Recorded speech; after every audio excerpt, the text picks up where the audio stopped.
Welcome to Crypto to Go. What is a cold storage?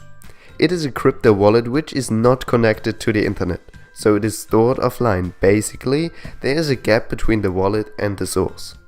Normally, when speaking about a cold storage, we're talking about a hardware wallet.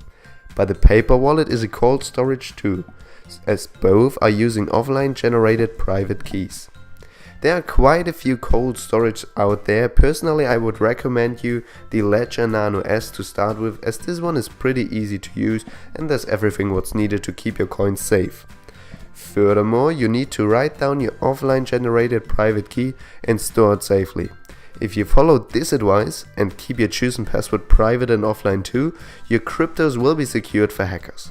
So to sum it up, take a cold storage as your savings account. Put everything what you don't need on it and leave it.